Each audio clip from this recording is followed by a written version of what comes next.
Assalamualaikum warahmatullahi wabarakatuh. Nama saya Mauliana Rafifa, saya dari kelas 11-1. Di sini aku bakal bahas tentang jaringan epidermis pada tumbuhan. Yang pertama bakal aku bahas yaitu lokasinya di mana sih, terletak di mana sih jaringan epidermis itu pada tumbuhan. Nah, jadi jaringan epidermis tumbuhan selalu terletak paling luar pada setiap organ tumbuhan. Karena terletak paling luar, jadi berarti fungsi lapisan epidermis adalah melindungi bagian dalam organ yang bersangkutan dari keadaan seperti hilangnya air karena penguapan, kerusakan mekanik, perubahan suhu, serta hilangnya zat-zat makanan. Nah, selanjutnya struktur epidermis itu ada apa aja sih? Nah, lapisan ini terdiri dari 5 struktur. Yang pertama, stratum basal, yang kedua stratum spinosum, yang ketiga stratum granulosum, yang keempat stratum lucidum, dan yang terakhir stratum corneum.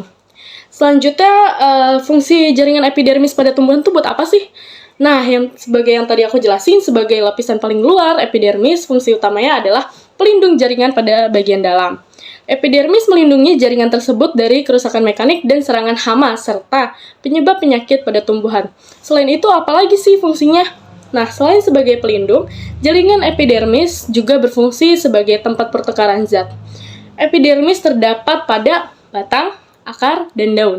Epidermis pada permukaan daun dan batang biasanya dilapisi semacam zat lemak yang disebut kutikula. Misalnya, pada daun nangka. Sementara itu, pada daun pisang dan daun keladi, epidermisnya membentuk lapisan lilin yang kedap air. Nah, topik selanjutnya yang bakal aku bahas yaitu modifikasi jaringan epidermis. Yang pertama ada stomata atau mulut daun. Stomata merupakan derivat jaringan epidermis pada daun. Stomata berupa lubang-lubang yang masing-masing dibatasi oleh sel penutup, yaitu sel-sel epidermis yang telah mengalami perubahan bentuk dan fungsi. Fungsi stomata adalah sebagai pertukaran gas. Yang kedua ada buliform, atau yang biasa kita sebut gampangnya sel kipas ya.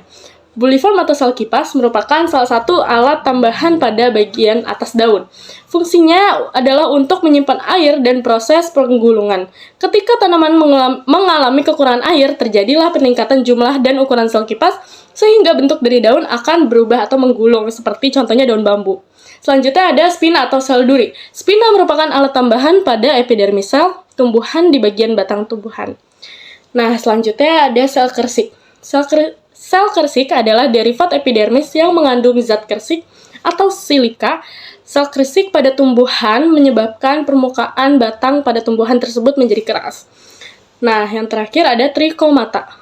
Trichomata adalah derivat epidermis yang membentuk struktur beragam seperti rambut, sisik, tumbuhan, kelenjar, tonjolan, dan lain-lain.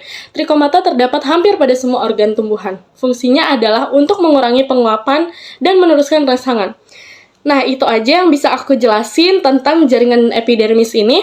Semoga penjelasan aku bisa bermanfaat untuk kedepannya. Sekian, terima kasih. Assalamualaikum warahmatullahi wabarakatuh.